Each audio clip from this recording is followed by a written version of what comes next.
Halo, selamat pagi anak-anak. Assalamualaikum. Hari ini kita akan belajar tentang keadaan alam Indonesia. Nah, untuk bagian ini yang akan kita pelajari yaitu keadaan iklim Indonesia. Alam Indonesia dikenal sangat indah dan kaya akan berbagai sumber daya alam. Tidak heran jika banyak wisatawan dari berbagai negara tertarik dan datang ke Indonesia. Keadaan pariwisata pun berkembang di sejumlah wilayah seperti Bali, Yogyakarta, Lombok, dan lain-lain, sehingga mendatangkan keuntungan ekonomi yang tidak sedikit. Pernahkah kamu datang ke tempat-tempat wisata di daerah tersebut? Jika memungkinkan, berwisatalah ke daerah wisata di Indonesia sebelum berwisata ke negara lain. Keindahan alam Indonesia dapat kamu nikmati juga di wilayah tempat tinggalmu. Lihatlah indahnya pemandangan yang Tuhan telah berikan kepada kita, berupa hutan, sungai, danau, gunung, dan pegunungan yang tampak mempesona. Ingatlah, keindahan tersebut tidak semua negara memilikinya. Banyak negara yang sebagian wilayahnya hanya berupa padang pasir, hamparan es, padang rumput, dan lain-lain.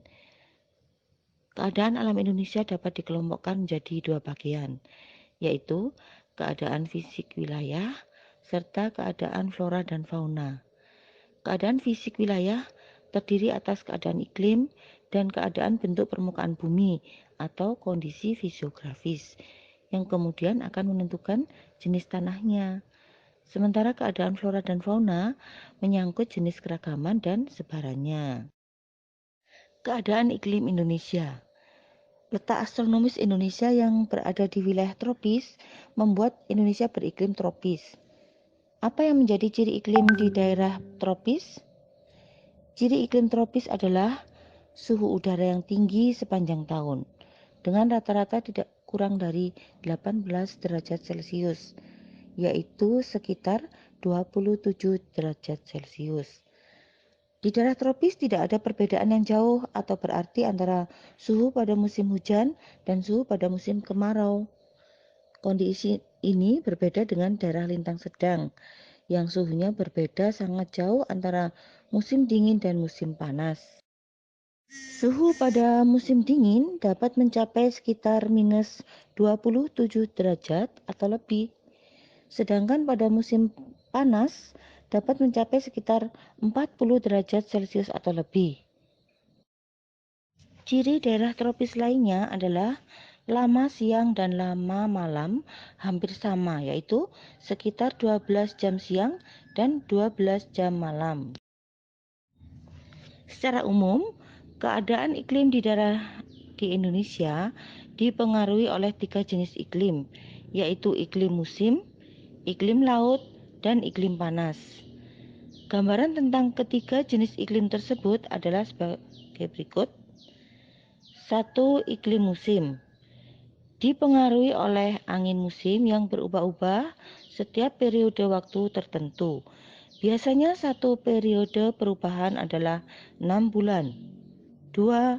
Iklim laut terjadi karena Indonesia memiliki wilayah laut yang luas, sehingga banyak menimbulkan penguapan dan akhirnya mengakibatkan terjadinya hujan. 3. Iklim panas terjadi karena Indonesia berada di daerah tropis. Suhu yang tinggi mengakibatkan penguapan yang tinggi dan berpotensi untuk terjadinya hujan. Ketiga jenis iklim tersebut berdampak pada tingginya curah hujan di Indonesia. Curah hujan di Indonesia bervariasi antar wilayah, tetapi umumnya sekitar 2.500 mm per tahun. Walaupun angka curah hujan bervariasi antar wilayah di Indonesia, tetapi pada umumnya curah hujan tergolong besar.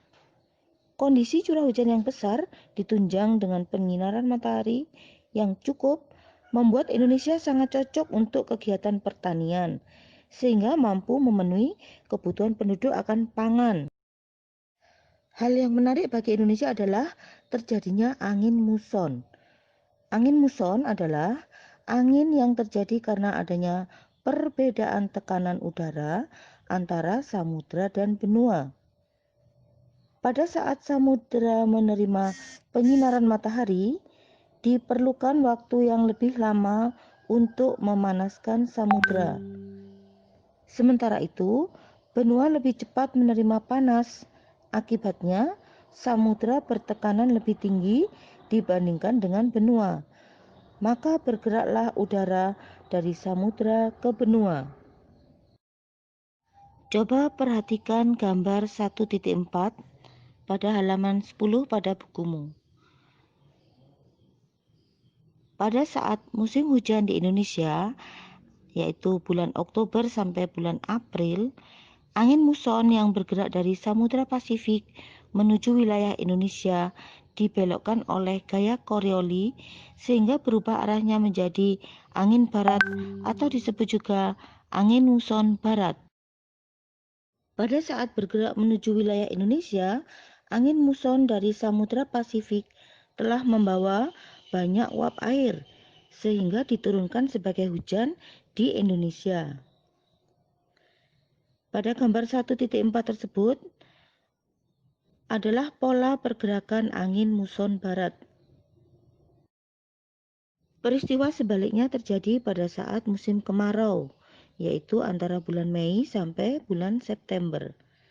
Pada saat itu, angin muson dari benua Australia atau disebut angin timur yang bertekanan maksimum bergerak menuju benua Asia yang bertekanan minimum melalui wilayah Indonesia.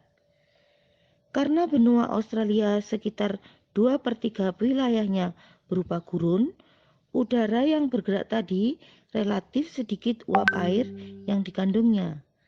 Selain itu, udara tadi hanya melewati wilayah laut yang sempit antara Australia dan Indonesia, sehingga sedikit pula uap yang dikandungnya. Pada saat itu, di Indonesia terjadi musim kemarau. Perhatikan gambar 1.5 pada halaman 11 di bukumu untuk melihat arah pergerakan angin muson timur.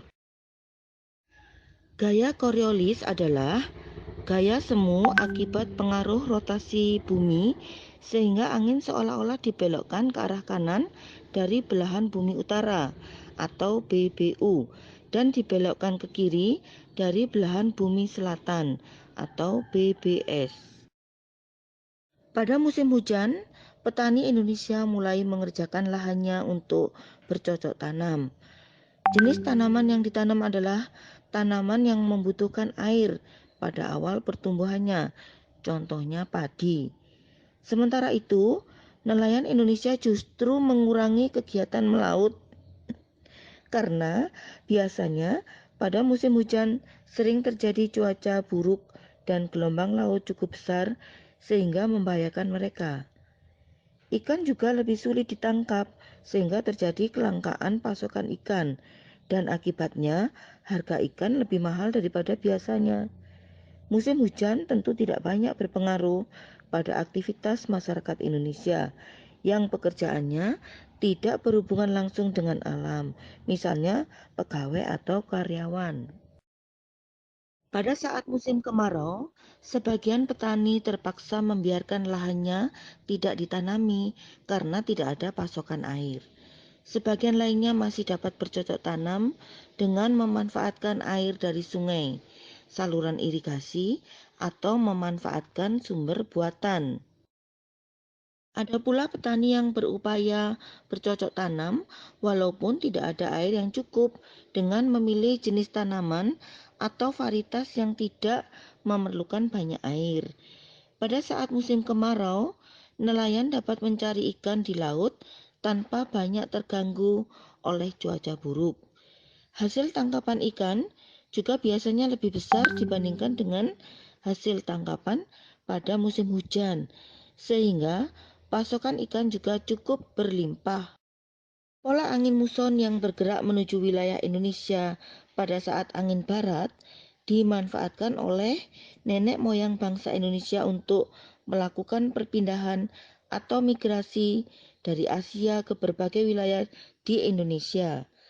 Perahu yang digunakan untuk melakukan migrasi tersebut masih sangat sederhana dan pada saat itu masih mengandalkan kekuatan angin. sehingga arah gerakannya mengikuti arah gerakan angin muson. Keadaan iklim pada saat nenek moyang datang ke Indonesia tentu berbeda dengan keadaan iklim saat ini. Namun, secara umum dapat dikatakan bahwa keadaan curah hujan saat ini tergolong tinggi, tetapi tidak merata. Ada wilayah dengan curah hujan yang tinggi, tetapi ada juga yang sebaliknya. Untuk mengetahui sebaran curah hujan di Indonesia, dapat kalian lihat pada peta 1.6 pada halaman 12 di bukumu. Perhatikanlah sebaran curah hujan pada gambar tersebut. Untuk memperoleh informasi tentang intensitas curah hujan, kamu dapat melihat legenda atau keterangan peta. Warna hijau menunjukkan curah hujan yang kurang dari 1000 mm per tahun. Warna ungu menunjukkan curah hujan antara 1000 sampai 4000 mm per tahun. Dan warna kuning menunjukkan curah hujan lebih dari 4000 mm per tahun. Anak-anak, tahukah kamu kota di dunia dengan curah hujan tertinggi? Ya, kota Cilaos di Pulau Reunion merupakan kota dengan curah hujan tertinggi di dunia, yaitu 1870 mm per bulan. Coba cari pada peta lokasi kota tersebut.